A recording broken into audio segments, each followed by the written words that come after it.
We're going on assignment with the Voice of America.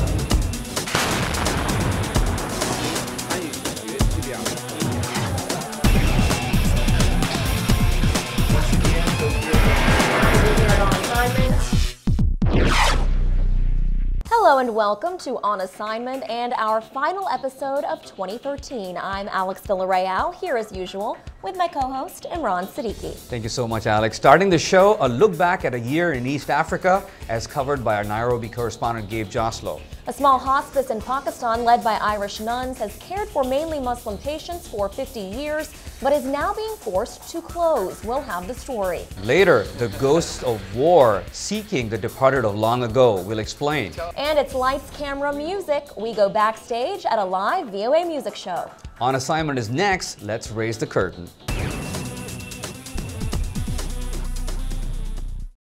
2013 was an eventful year in East and Central Africa. VOA correspondent Gabe Joslow was there covering major events in the region, and you've seen him a lot on our show, sharing his insights from the ground.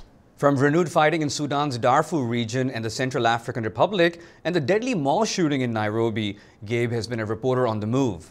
I caught up with Gabe while he was in Washington to reflect on some of these stories and his more than 2 years as a correspondent in Africa. Here's what he told me. Gabe, you've been in Africa reporting for VOA as a correspondent now for 2 years. What stands out to you as the most personally impactful story that you've covered? I'd say for sure that story happened in September in Kenya when the Westgate shopping mall was attacked in Nairobi. This was a story that was just the most personal. It's something that it was a mall that I had been to many times. Over the course of 4 days, Kenyan forces battled al-Shabaab terrorists who turned an upscale shopping center into a scene of horror. The guns have been silenced now, but for some victims, the trauma is still all too real. Charles Oswago, a mechanic in Nairobi, was inside the mall that day, getting a new line for his cell phone. Cornered in a supermarket, the gunmen told him to lie on the floor. He barely escaped with his life. We crawled away to hide, but they shot at me and the bullet just missed.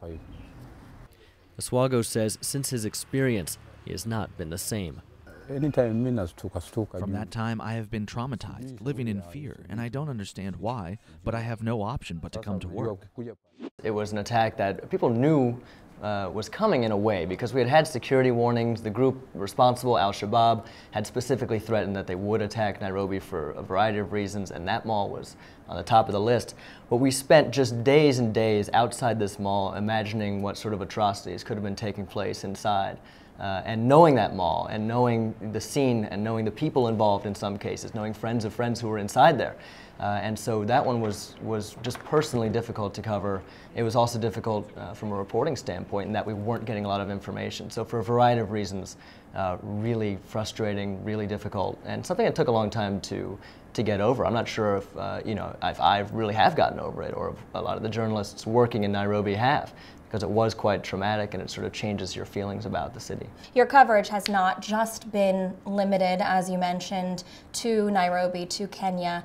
You've also been a number of places on reporting assignments. I wanted to go through some of those places and have you describe to us maybe one word or a few words that come to mind from your experiences there. So let's start with Somalia. Somalia is complicated. Somalia is a country that there's a lot of hope there. Since the government has sort of been established and they've gotten rid of the majority of the sort of terrorist element that was seizing the city of Mogadishu for so long and are making military victories throughout the country, there's a lot of hope. At the same time, it's still the scene of a lot of violence, a lot of conflict, a lot of car bombings. It's unpredictable. The piracy is still going on. Piracy is certainly still a problem. So I'd say unpredictable is another word I'd use to describe it. You don't really know what's going to happen there next. It's something to watch out for. Right. Now moving on to the Central African Republic. Underreported. Central African Republic is a place I think needs a lot more attention. It's a country that has been sort of riven by violence since it declared independence in 1960. But right now, the current rebellion and the current tension has been much worse than they've experienced in a long, long time. And there's millions of people who are affected by it and displaced, hungry, lacking medical supplies and everything. And yet it doesn't get a whole lot of attention. Right. Now I want to do one more, another place where you spent time, South Sudan. South Sudan. I still think of it, just think of independence. I mean, that was the first story that I covered when I took this assignment back in 2011, was South Sudan declaring independence. And it was an amazing time because there was just so much hope and so much goodwill going towards this nation. Now it's been a couple of years since then, and there's been some stumbling. The government certainly hasn't put itself together the way people had hoped it would. There's still lingering tension and conflict with North Sudan and economic issues. So it's not clear. It's taking this very shaky first step still. Maybe too early to say if it will ever be able to right itself or what direction it's going. But it's a country that I feel very attached to for that reason, and that, like, when I first came to Africa, it was first becoming a country, and so I think I'll always be interested in watching it develop. And our thanks, as always, to VOA correspondent Gabe Joslow. We expect, of course, to be talking with Gabe many more times on our program in 2014 as he continues to follow events for us in East Africa. We go now across the globe to the crowded, winding streets of the Pakistani city Rawalpindi, where a small Christian hospice led by Irish nuns has taken care of the destitute and disabled for 50 years. But the hospice that caters mainly to Muslim patients is now being forced to close because of falling donations and rising costs. VOA's Sharon Bain has the story.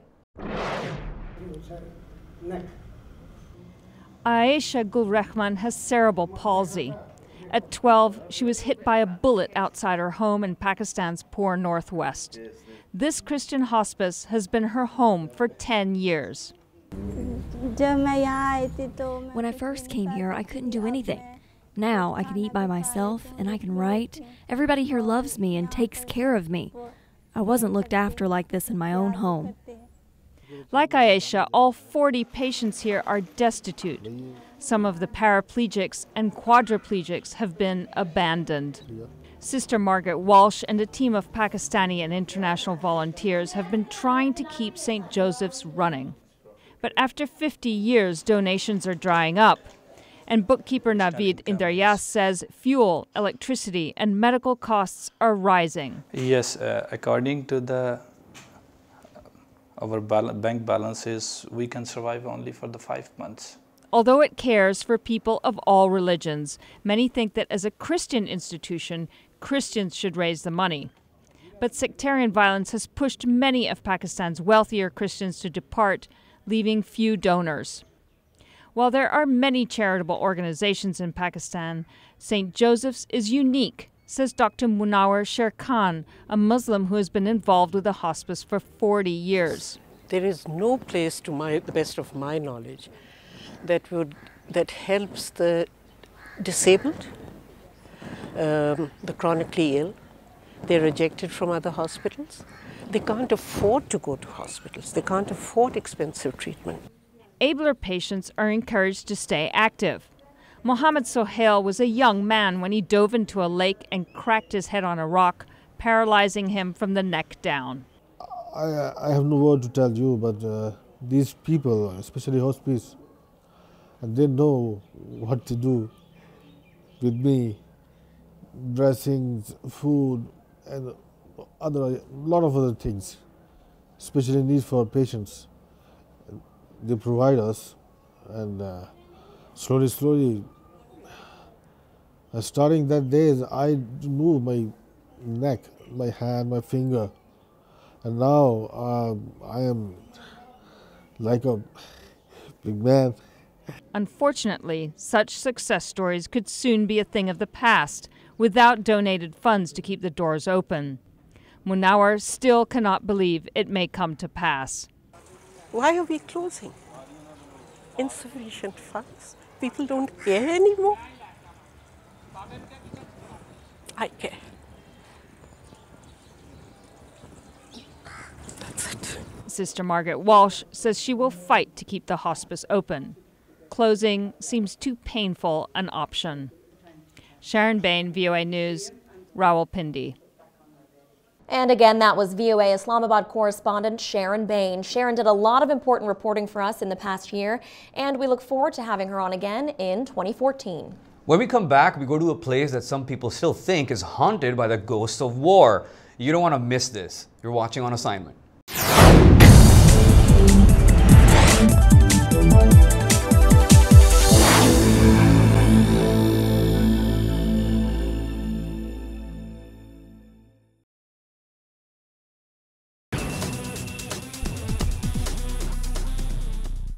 In 2013, Americans marked the 150th anniversary of President Abraham Lincoln's Gettysburg Address. The legendary speech was delivered after the Battle of Gettysburg, the bloodiest battle ever on U.S. soil. Today, the town of Gettysburg, Pennsylvania is a magnet not only for those interested in Civil War, but for people who believe in ghosts. As VOA's Jerome Sokolovsky reports, ghost hunting has become a business in Gettysburg. On Assignment's Rebecca Ward caught up with Jerome to get the whole ghost story. If ghosts exist anywhere in the U.S., Gettysburg is perhaps the right place to look for them. Locals say this house is haunted, and recently a group of people on a ghost hunters tour ventured inside with rather sophisticated gadgets.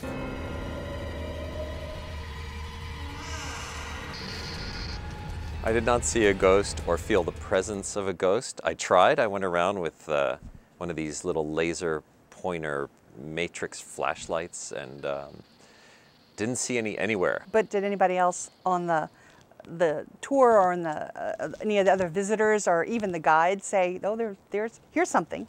Right. So there were about a dozen people on the tour, and quite a few of them said they felt presences. Wow. Charlie Souders thinks he heard a ghost. Can you tell us what year it is? A study by Baylor University in Texas estimates that 68% of Americans believe in the paranormal. Nobody actually, as far as I could tell, saw a ghost, an apparition, but in one room, and I was there, they saw a chandelier swaying. Me being the rational person, I would explain that from having a dozen people walking on one of the upper floors of an old house. Or just opening the door. Now, one woman said she had never seen that chandelier sway. I've been here about maybe a dozen times, and it's never ever moved.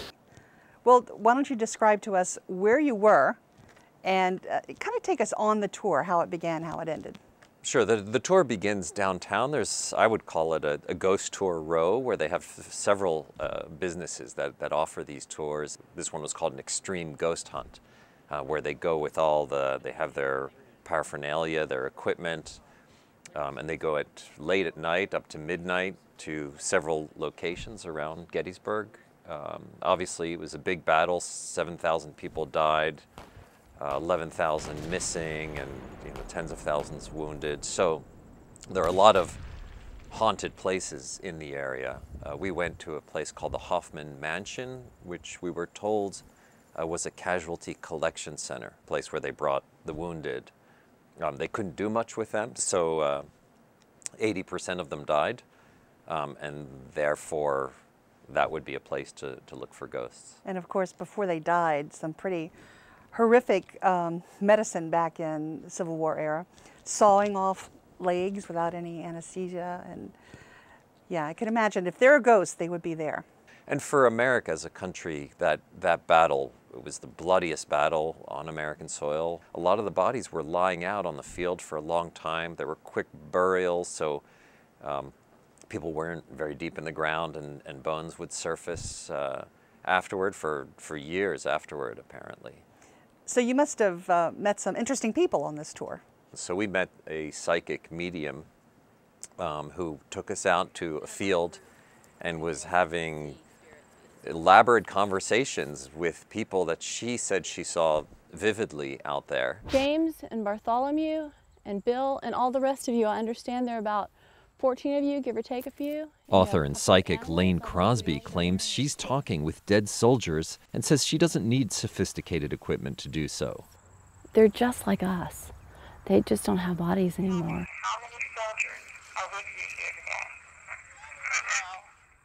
Do you hear that?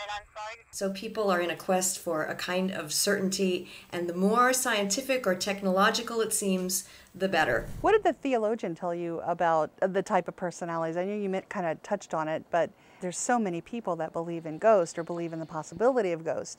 She described it as a kind of subculture with its own gadgets. The more scientific, the better. With its own dress, and people seem to dress dark, and hats pulled down. Yeah. Hey, anybody see a ghost? This is for capturing shadow figures. If something crosses in front, you see the shadow figure. You see what's creating the figure. It's an interesting little tool as well. They even have a code of ethics, which I found to be interesting, that when they prepared people to go into these houses, they said it was very important to behave in a way so as not to disturb the spirits, not to be shouting and not to disturb the locations. So they even have their own kind of cosmology and this idea of the afterlife, what's going to happen then. Jerome Sokolowski is VOA's religion reporter. Thank you so much for your reporting, Jerome. All right, we're taking a break now. Coming up, we go backstage at a popular Washington venue to see how one of our VOA music shows is made. You're watching On Assignment.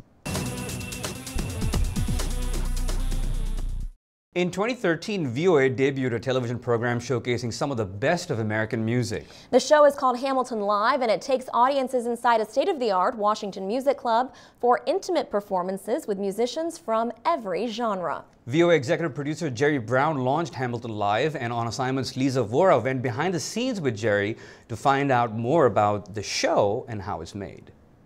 It's the green room. Come on in.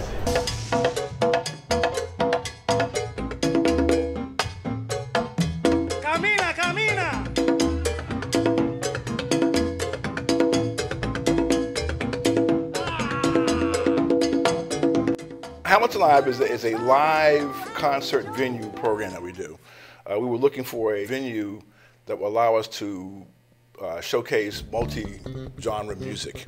And we were looking for different venues around town. And the owners at the Hamilton said, we'll tell you what, Jerry, do all your shows here.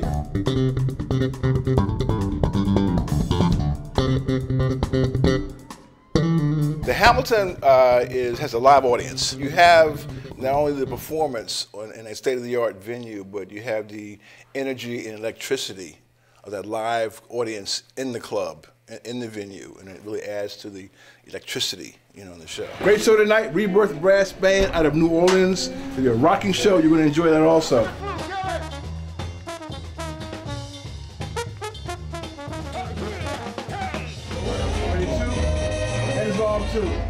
Tell me about what that's like. You're directing, you're there, you've got a live audience. It's funny doing that because one of the things in directing a musical program, I guess any program, is your concentration and focus.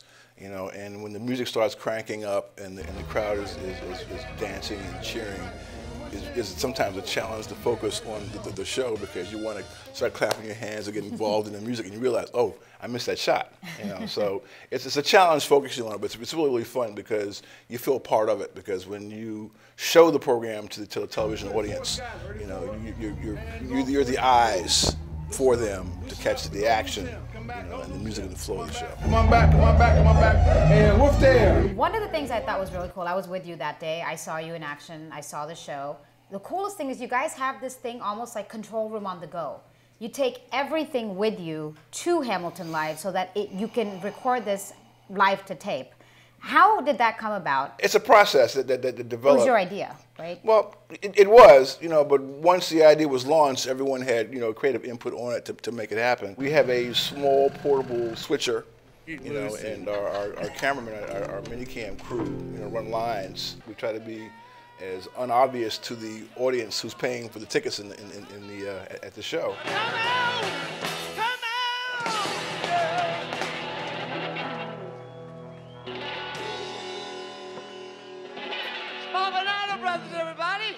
We can play music to an open room, and that's one thing. Now, you also interview the artists that come. Tell me about how that all works with the show. You do a live show and an interview. How does it all come together? The shows are usually 90 minutes long, and our program is 30 minutes long. So we bridge each of the songs with sound bites from the musicians, you know, to get a feel for what drives them, their background, their motivation, their love for the music. The patriotic songs that I grew up loving to sing.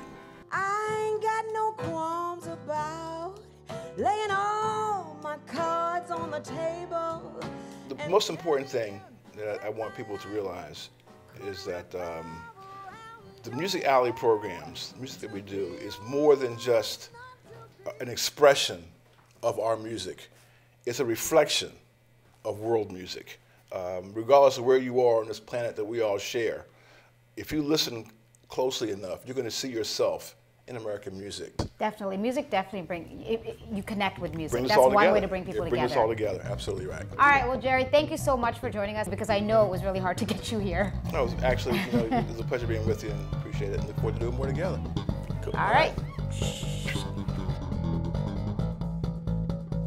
And our thanks again to VOA executive producer Jerry Brown. Now, Imran, you of course are a music lover, as you've shared with us. Yeah. Have you been to check out the Hamilton yet? I haven't checked out Hamilton, but I've seen 930 Club. And plus, you know, I That's mean, a good place. Washington is a place for, you know, downtown DC is a place for clubs, and there's so many good clubs Of here. course, and I don't know if you guys remember, but we also went to Blues Alley to talk to Eric Yep. Felton about his show Beyond Category. yep. So, yeah, a lot of good music here in DC. Amazing music in DC, yeah.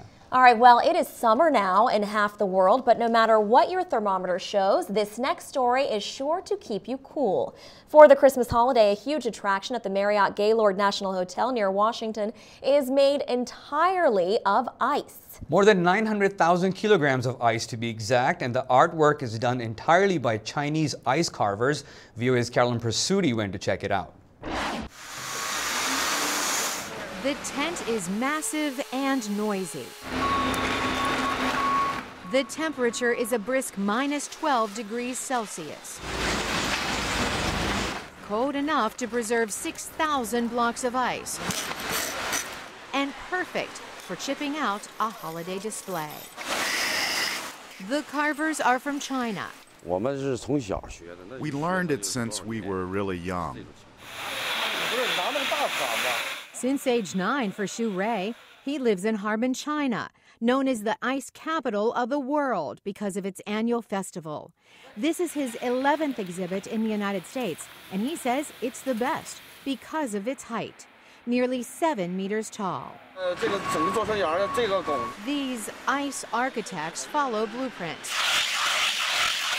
But they build the sculpture without knowing how it should look finished because, well, they haven't heard 'Twas the Night Before Christmas. It's an American classic read aloud on the Christian holiday.